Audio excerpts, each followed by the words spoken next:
part 2 of my interview with Ron. Greetings. Where are we going, Ron? Well, matter of fact, the big adventure is getting ready to take place, starting in about 1 hour and 10 minutes from now. So, there's more to be decided after that, but that's where we're going. I'm going north. Due north. Skyline chili will be in my gut by 6:30 tonight p.m. Nice. I'm pretty happy about it. That'll be Louisville. I still haven't had it. I'm bummed about that because I think I'd like it. I think it'll be just fine. People love it or hate it. Can I get a hot dog? Do they have hot dogs? It's called a coney. You can't get a hot dog. Oh. You can get a hot dog, but it's no good. Okay. Coney. Coney dog. Okay. It'll be very fine. What you got for us today, Ron? Well, I'm more concentrated on the future today than I normally am because I'm getting ready to try and fulfill it. So whatever is going to happen is going to be in the future, and I'm going to try and control where I'm going, what I'm doing, and how I'm looking at it. And that's what's going to make it different than a vacation, because this is now a journey, not a vacation. It's not a time waster. This is what I'm going to do. So it changes it just a hair. It's not entertainment any longer. It's life. 8.5 years of Joyride Correct. tours in Nashville. A tour guide over to my left, over to my right. You had the point going on. You use your hand. You have one hand on the wheel, and you do this point. Switch hands, and then you do the point over there. Or the double point. I always have a double point. At the stoplight. Look at that. It even looks good. You doing it right there. Yeah, I'm doing it because Yeah. I learned that from you. Yeah, it's a good deal. On my right, on my left. And you didn't say that, though. You changed how I do a tour because you said on the passenger side. Because a lot of times we have people on the back facing backwards. Yep. I would say on my right to try to get them to, but they still always struggle with that. Yep. And they still struggle. People struggle, period. We just don't think about it. I used to make a joke, like figure out where they're from. You know, they go, I'm from Wisconsin. And then I'd go, oh, okay, well, if you were from Minnesota, if I said on my right, I'd have to explain that to you. But since you're from Wisconsin, you know my right means your left. You know. And I started doing that. That was cool. But then again, I'm taking a chance because they might live in Wisconsin, but they are from Minnesota. You know, so there's that too. Or they only heard half of what you said and they didn't understand any of it. Exactly. That's usually how it works. And we think every word is lived on and listened to and contemplated, and we realize it's just noise. On a tour especially. Yeah, in life in general. What did you learn about yourself? Like, because you look back, I know you're looking forward, but what are you taking from your 8.5 years as a tour guide? Because I don't think the audience, if anyone's listening and they don't know you, what they don't know is you're moving on from that. Yeah, it's a whole new world. I'm going to reinvent for the 49th time. We'll see what happens. Going to use electricity this time, see which direction we go. So I've evolved, and what I took from there is that, you know what? There's a lot of money to be made by giving people what they want. And it doesn't have to be what you don't want. Whoa, okay. So that's what I'm trying to figure out. Not that I need to be a millionaire, but I never was able to help people until I had extra money in my pocket. You know, I couldn't do anything. I didn't go around giving people $5 if they needed it. I didn't have $5. I wanted them to give me 10. You know. So that's different. That's what I've learned in the last 8 years. Spend less than what you make. Actually make something, and then save what you make and use it for something that benefits others. Wow. Other than that, I do that about at least 1% of the time that I'm awake. Well, you talked about how when you first came to Joyride, you didn't have a job where you made that kind of money. Never made that kind of money in my life. And the money did change. You know, we started out making a lot more money than we do today, which is why it's just different now. It's way different. But moving forward, you say you're going north, and you are the most open-minded person to whatever you could become. Absolutely. But one thing, what things will not change about Ron? Not going to start drinking. All right, okay. Other than that, I don't know what. Anything's open to change. I mean, other than the fact that I don't want to regress. Obviously, I want to progress, but no, I'm open to any kind of change. I almost shave my head. Why not? Yeah, you have a beard halfway down your chest here. It's a long. It's your signature. It's my trademark. My whole thing is this disheveled old hippie guy. Which isn't really your aura. No, it's not. That's why I like it. Because that way people can't figure out what's actually going on. I'm wearing a tie-dye, but, I think in a three-piece suit world sometimes. I don't mind either one of them. I remember a funny thing that happened where we were sitting looking at a food truck. And I know you've ran a restaurant or two. I don't know how many. A lot of food.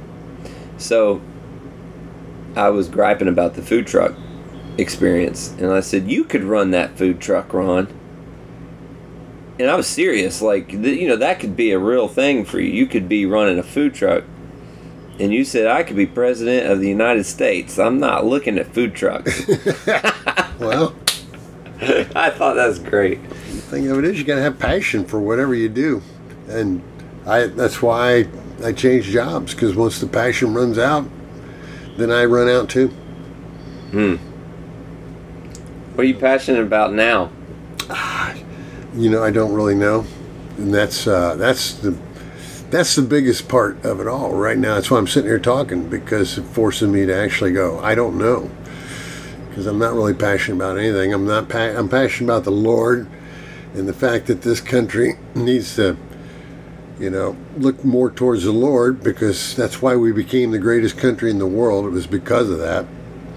And now we're just going the complete opposite. I mean, what could have Sodom and Gomorrah have done that would be worse than what we're seeing on our own streets today? Yeah. So, and I also understand that the whole world is not going to be perfect. I finally figured that part out. That was really wild. When you're throwing seed, and even right in the Bible it says, some of that seed falls here, some of it falls there, some of it falls somewhere else. Only 25% of that seed actually really comes back and kicks butt. But we're all trying to make everybody in the whole world conform to Christianity, when it's never going to happen. Let's get the people that believing in the Lord. Let the other people do what they wish. We're not going to save anybody. Only the Lord saves people. We can just show him his face through our actions. So that's what I'm passionate about. And then, you know what? 10 minutes after I say all that, I go out and I'm mean to somebody, just like it was nothing. I go, whoa, how about that? That's why we have to depend on the Lord, because we have no real control over our own selves. Because you can talk, but you don't do. Just leaving that there. That's good. That's what it is. You got to look at it real. Just because you're looking in the mirror doesn't mean it's fake. You got to really see what you're doing. I do that what does Paul says in Scripture? Who I want to be, who I try to be, I'm not. Yeah, I've heard it. I remember. I don't remember the actual reference. I don't remember the exact. I'm not a big verse and chapter kind of guy. I just call it the Bible. Yeah, I just know. I remember what's in it. I don't remember where it is. Yeah, I'm more concerned about doing what it says, not knowing what it says. Whoa. I mean, in real life, people parse words all the time. You can't parse actions. So moving forward, you're going north. The only thing you know right now is Skyline Chili. Right. And that's 200 miles away. All right, so you're going to eat now. What's your mindset when you're done and you throw the food in the trash? I'm going to find a place to sleep. Because you're in the... in a vehicle, you've got a bed, you got everything enclosed got in there. everything. I got a magnificent van with a bed in it, and it's got more junk than I never even need. And I put some more junk in that I'm not going to use just to make sure I got plenty. So I quit my job. I didn't want to leave town immediately because I wanted to still be a part of this town. It wasn't like I'm connected to the town because I had a job here. This town is a part of me because this is where I live, okay? And I did work here, okay? So that's why I stayed for about a month, just to kind of let that settle in. Is that this is where I live. I know people here. Just what I do. You know, I go here on this day. I go there on that day. I eat here. I cry about this place over here. I take a shower over there, and it's always dirty. But I go here, you know. So that's what's been going on for a month. And in that month's time, I've got a time set aside in my brain that I'm going to do exactly wherever I want to go and do exactly what I want to do. I have an X number of dollars for fuel, and that doesn't count my food money and everything else. So I mean, I'm going to have fuel, and I mean, I'm not talking about a month's worth of fuel. You know, I'm going to definitely have some fuel. And if I want to drive to California and back for some idiotic reason, I will do that, you know. And I will have the funds to do it. Hopefully, I have enough sense not to do it. But if it's some reason, I'll do it. I like that you give yourself the opportunity to do it. I'll do anything. First of all, I'm not in charge. Whatever I do, I can't even change one gray hair on my head with all my thoughts and planning. So why am I going to be concerned about what I'm not going to do? I'm going to do anything the Lord directs me to do. And hopefully I'll do everything that I'm not supposed to do, you know. Or you know, I said it wrong, but yeah, I don't want to do anything that's not cool and not within the Lord's purview. Yeah. Know? So anyway, I say north because I always go south. And now it's July, it's August, so I can go north for the first time in about 8 years. I haven't been up that way for a long time. I'm going to go up into Michigan. I'm going to see what's going on there. Swing over around upper UP, come down into Wisconsin. What's UP? Upper Peninsula. Okay. That's the big part of Michigan that's in the middle of nowhere. Yeah. You know, Canada doesn't want it. The United States don't want it. It's called UP. You know, okay. It is empty. So I'm already anxious about it. I'm butterflied. You know, it's like North Dakota but with less people. Wow. And North Dakota doesn't have many people. Yeah, I mean, you're talking, there's nobody up there. You know, you can go. Anyway, I'm exaggerating too. But point is, I'm going to do that, come back down on the other side, on Wisconsin side, and then either maybe go to the west somewhere. Don't have any big deal about that right now, but I wanted to see Branson. So depending, and I could spend a day in a place, or I could spend a week in a place. I like a library. I like a couple good food places. I need a Planet Fitness, and then a good grocery store. And I'm pretty happy there for 4 or 5 days necessarily. And I don't have to be anywhere. You know, you're not going somewhere. At your house every day. So sometimes you're just sitting in your house, you know, watching TV or reading or whatever. Right. You know, I still got laundry to do, stuff like that. So I just plan on living in my house that just happens to be on 4 wheels. You don't even need a campground. Exactly. No, my vehicle is very well disguised. You know, as a straight van. There's no windows. I would like to have a vent on the top of it sooner or later, but not right now. It doesn't have it, so it looks just like somebody's work van. And so that's my deal. Go up in there, check that out. You know, I'm going to learn to play guitar. You already know how to play guitar. I'm going to learn how to play guitar for real, and then I would love to make $100 a day sitting on a corner, you know, just pretending that I play the guitar, you know, and just do that, and that would just be fun, you know, and say Nashville recording artist, you know, and I'm not. That would be great. But just, you know, a parody of that, you know? Whatever. I'm not sure how I worked it out in my head, but, you know, I can't say Nashville recording artist, but I could tie it in, Nashville top tour guide, Well, hold on. playing guitar We're recording right now, right now. and we could call this Nashville. Yes, there we go. That's fact. And, Okay. and you're an artist, okay? So There we I'm go. just saying, Thank you. you're not lying. Nashville, you're right, and I have recorded in the Nashville area. Yes, you Nashville have. area recording artist. That's right.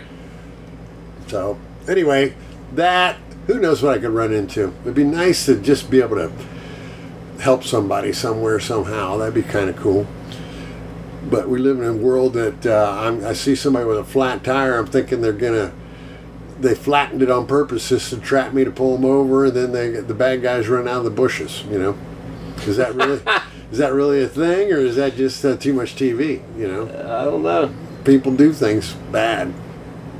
I don't see any reason for you to stop and help somebody put their tire on, but I definitely see positive things happening for you because you do come into towns with an open mind, and I think you're the kind of guy that could end up hanging out with somebody on their private jet before this is over with. I've always believed that. I don't want to leave my vehicle. Well, just for a flight. But if it's a private jet, we can just pack it in the back. Right, exactly. Yeah, I like you have zero footprint. Yeah, no footprint. The trash is amazing how much trash one person generates. I mean, it's not immense, but it's still, you notice every drop because I have to take care of it, so. Yeah, where's your favorite trash drop-offs? Usually I try and take everything one at a time. As soon as I get done with it, the next time I get out of the car, I drop it. Oh, okay. As soon as there's a trash can. And then I use a baggie, your grocery store baggie. And as soon as I get that filled up, I'm looking to dump that somewhere on the gas station or something. Gas station or, the grocery store. I do a lot of groceries. Yeah. So, I'll just swap it. I bought it there. I'm throwing it away there. That's how I look at it. So, because, trash is a big deal, man. People have their trash dumpsters locked up now because people would bring their home trash and dump it at their business and stuff. And Yeah, I'm not into that. People just do silly things. And I don't want to be the guy that dumps off 16 bags, when I get gas. I just want a bag is okay, I feel good about that, but I think I've dropped 4 Bojangles bags in the gas station. yeah, trash. I can do that, or 15 drink cups. Yeah. So I'm anxious to see what my diet's going to be. I can control it more, I believe, since I don't have to do work or anything specific. So I'll spend time in the morning. I'm going to try and determine a new path on this coffee situation. I love coffee. I like it too much. It's a driving force. And I'm kind of liking the idea of not being a driving force. Get up and don't need a cup of coffee within the first 15 minutes of my day. Not that it's evil. I like both, but just don't like the idea of going, oh, I can't wait to get coffee. Where's the coffee at? Where's coffee? What's going on? But I really enjoy it, so what's wrong with that? You're one of the few people I know who can quit smoking. Well, it was a good time. It was time, and the Lord helped me again, and I made it bad on myself because the minute I quit smoking, I couldn't breathe anyway. So now all of a sudden, I'm not breathing at least better. So hold on, you're not breathing better, or I'm breathing a little. I'm still not breathing well, but I'm breathing better. So, okay.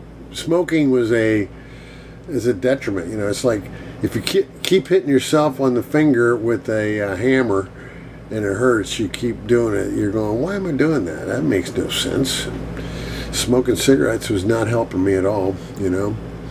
So any youngsters listening to this, don't smoke. Okay, wait till you're about 50. Buy a pack. Seriously, if I had done that, I wouldn't even be thinking about it. Because smoking is not the bad thing. It's the 40 years of smoking is the bad thing. Mm-hmm. Yeah. I am from Winston-Salem. Born in the 1980s on my mama's smoke break. That's right. I like to say that. It's not true at all. My mom never smoked. although my grandpa was a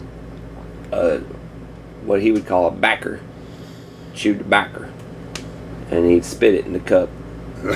All right, now what's gross about that is my mom told me when I was a little kid, a little toddler, I just ran right up and was tipping that cup up, and she stopped me in time, she claims.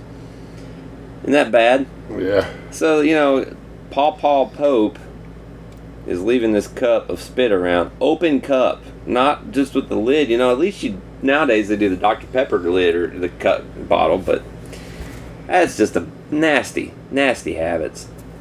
And I've always I felt like, well, people can do what they want. It's never bothered me when people smoked around me. That's another thing. I don't care about secondhand smoke. Isn't a thing that I didn't grow up around it in my home. Extended family members smoked, and I always liked those people. That's the key. I always liked them. So anytime I associated somebody with a cigarette, waving it around, talking, I always thought that was great. Whatever that was something I didn't mind being a part of. So I don't run from cigarette smoke, and so we used to do this thing, me and you, at work, and be like, all right, you want to smoke a cigarette? And I don't even smoke. And I'd suggest we smoke a cigarette so we could that meant talk. Right, exactly. Catch up. Now we just smoke cigarettes without smoking cigarettes. Yep. Which is better. It's much better.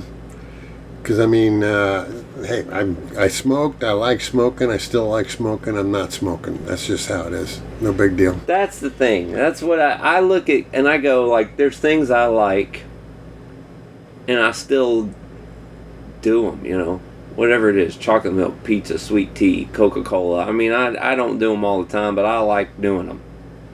So I don't cut them out. I just cut them back. But you cut them out when something you like, and I think that's a lesson to me. I think I need to try that more. Well, the problem is I don't have the willpower to do it on the occasion, so it's either all or none. That's what the deal is. And so, if I wanted to, I'd love to smoke one cigarette a week if that would be what I wanted, but I'm not going to do that because it's not one cigarette. And then I'll go, oh, well, shoot, that was cool. I can smoke one a day. Oh, never mind, whatever. So. It was funny, though, when you used to say, I quit smoking 3 times today. There's a lot of funny stuff associated with that. No, well, smoking is, people, they want to pretend like something that everybody, that used to be everything people did. There was 75% of the people smoked before they knew better. Yeah. Now it's about 20%, which is still a significant. 1 in 5 people smoking a cigarette. But yeah. Well, it's a lot if you think about it. I remember smoking a cigarette in the grocery store, walking around with a cart, smoking a cigarette. In the grocery store? In the grocery store. I remember my first airplane flight. We were smoking cigarettes in the airplane. I didn't even want one. I just smoked it because it could. I thought it was cool. Having a suit. That's back when people wore a suit when they went flying. Lots changed. Would you rather be on a plane with smokers wearing suits or on a plane with non-smokers and a bunch of sloppy people? I would rather... What do you think says more about society? I think I will never get on another plane because I don't like being groped to get on the plane. So I will never experience that again unless...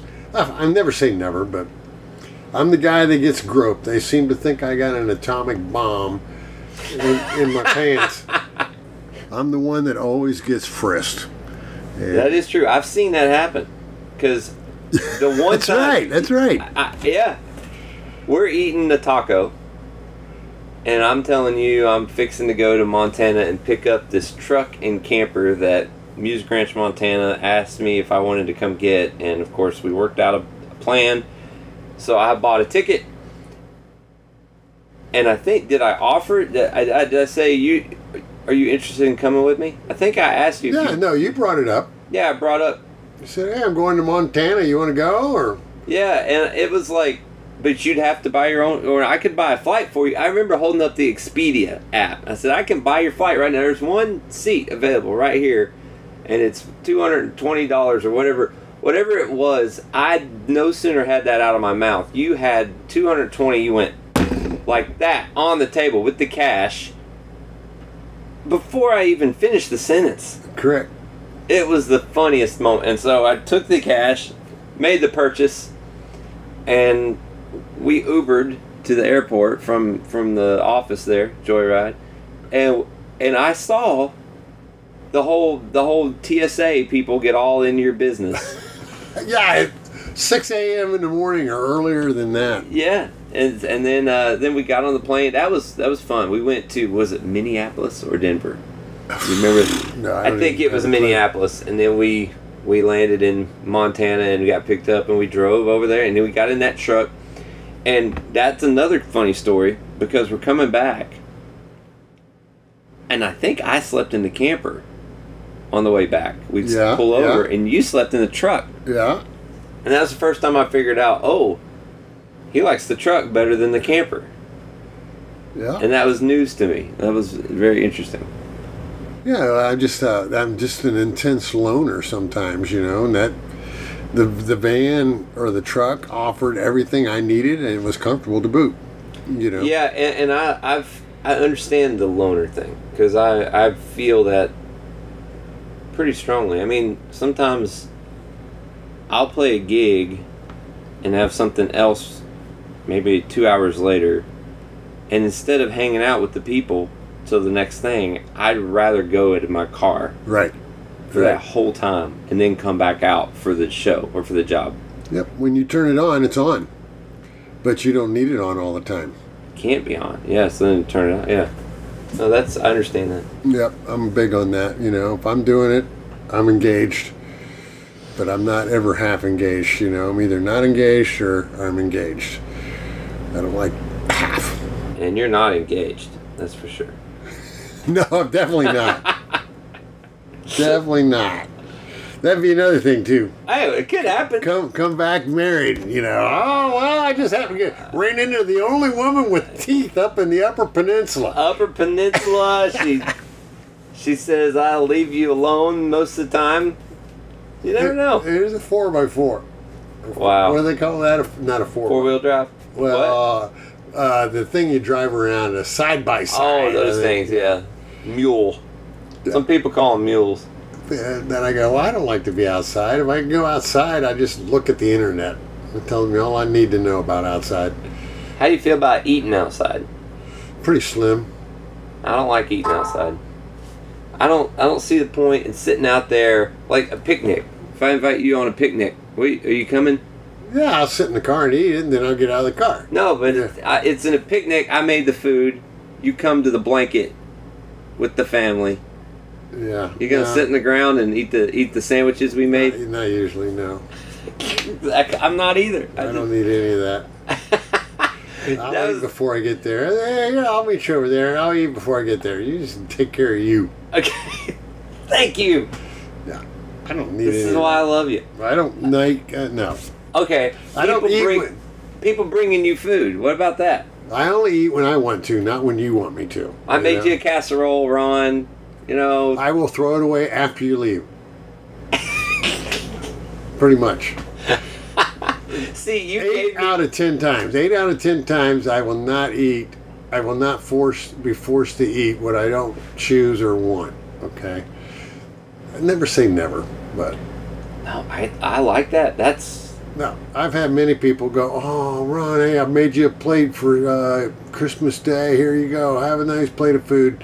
Oh, that's so nice. Thank you very much. In the trash. Not in front of them. I am grateful. I'm grateful that they did it. I'm happy that they thought about me. I'm glad that it made them feel good doing it, you know? And I don't need to take that away from them. But don't bring me any food, okay? I just had this conversation with a friend, and he said I sounded like a rambling madman. But I'm not even into. I don't like eating at Cracker Barrel anymore, because when I walk in, they seat me next to other tables that are packed, and it's like we're sitting all together, and I don't like that. So I'm pretty much done with Cracker Barrel. Yeah, I eat it off times on purpose. I'm a 2 o'clock eater. I'm a 3 o'clock eater. I'm a 4. I don't go in at 5 or noon. I don't want anything to do with that. You know, we lucked out today for the Mexican joint. Yeah. Well, and that was more functional for this. Right. To do this, and you got to go tonight. So, no, that was cool. Well, I'm excited as your friend. I'm excited about your future. Me too. Thank you. And, you know, I can say it on here. Nobody out there knows where here is, but you do. And it's always here. Until it's not. I've been in this driveway many, many times. Who knows? I might not be here. For the right money. That's right. What else? You got anything else, Ron? No, not much. Just look ready to do it. So. I love that you don't know what it is, but you're ready for it. Yeah, something's going to happen. Something big, something cool. Just you getting up and looking around. I mean, I've sat in my car and just sat there for 25 minutes listening to music and just be as happy as can be and have no idea why, you know. So I'll take that all day. You could end up anywhere. I could find out. Yeah, I mean, it could be a month before I hear from you, or longer. Actually, I'll never hear from you. I'll call you because you don't ever. You explain that because I like that. I like it. You don't. I don't try and get a hold of people that are busy because I'm never busy. So it's much easier for a person that's busy to get a hold of me when it's convenient for them. Yeah, I just hate being the guy that's busy. He's too busy. Well, no, but also I got nothing going on. I've got that choice. You know, I chose that I'd have nothing going on. So if you need to call me at 10 o'clock at night, I'll either answer it or I won't. You know, I'll be either bed or I won't. Right. You know, but if I call you at 10 o'clock at night, go, oh my gosh, Ron never calls. This must be terribly important or whatever. And then it's just me going, hey, how's the weather? Say it'll never be. If I call you at 10 o'clock at night, you know daggone well that I needed to call you for some reason. It's serious. You know, I mean, it could not be that serious, but it was important enough for me to call you. You know, it wasn't. Well, that's serious to me. Yeah, but I mean, you know, if I just thought I needed to know the zip code for where you grew up,